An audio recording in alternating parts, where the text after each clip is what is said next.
The first video that was released on this channel was about me shooting the Leica Monochrom in Seoul in South Korea. Today I will shoot with my trusted Leica Monochrom Typ 246 with a Voigtlander 3517 and with a red filter attached.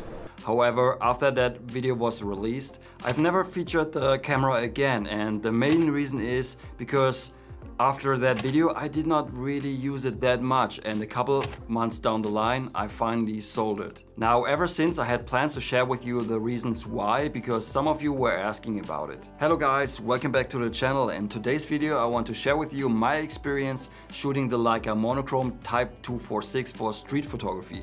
But before we jump right into the video, a quick reminder that you can now pre-order my brand new X-Benzene. This is the old one, but the new one will look kind of similar, until June 28th.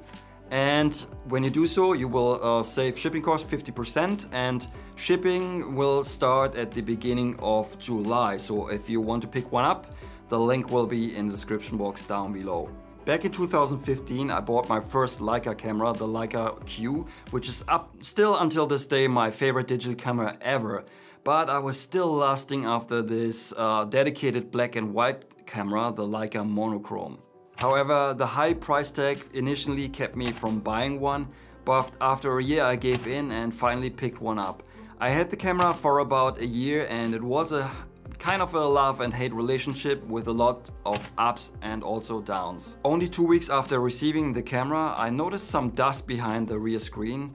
And with an upcoming trip for 3 months, that was a little bit of a problem. So I sent the camera off to Leica, and luckily they got it fixed in under 10 days and I could bring the camera on my trip. And after shooting the camera for a little bit, I realized a couple of things. First of all, the image quality was absolutely stunning, and I was very happy with the results that I was getting. However, I also noticed a couple of things that really bugged me. For instance, when I wanted to shoot the lens wide open, let's say at f2 or even faster, the base ISO of 320 became an issue because the maximum shutter speed of the camera is 1/4000th, and sometimes that was not enough. So I had to compensate using an ND filter, and that sometimes can be a little bit annoying because you have to take it on or off depending on the lighting conditions, and yeah, that I didn't like too much. Related to that is also the issue I had with the dynamic range, because there's no color array filter in front of the sensor, and you had to be really careful not to blow out the highlights,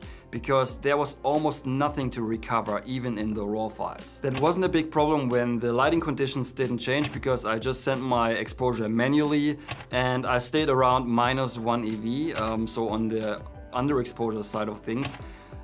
But it wasn't a problem because there was so much detail to gain out of the shadows from the RAW files. But that sometimes became an issue when I wanted to shoot in aperture priority, because the metering in the Leica M cameras is not that sophisticated, and sometimes I got very mixed results. Sometimes they were good, sometimes the exposure was a couple of stops off. And yeah, that wasn't that great. I mean, don't get me wrong, you can still use the metering in the Leica M cameras, but for me sometimes, especially when I had to make a quick decision, it didn't work that well. Now, when you convert a color image to black and white, it's really nice because you can play with the color channels in Photoshop or Lightroom, and you can alter how your black and white image will look. However, if you use a monochromatic sensor, it's not possible. In order to alter how the black and white image will look, you need to use filters in front of the lens. For me, a red filter gave me the nicest results, especially on a bright sunny day with blue skies. But something that I didn't know was, if you attach a red filter to the camera or to the lens, the rangefinder isn't accurate anymore. This is because of different wavelengths of light, and they have different focusing distances. Just Google it if you want to know more about it. It's a little bit complicated, but that's how it is. And I figured that out when I used live view to get critical focus, and then I checked the rangefinder, and in the rangefinder it seemed off, so there it did not match. So yeah, that became an issue. That isn't a big problem if you plan to stop down your lens to, I don't know, f11 or f8, then things will still be in focus.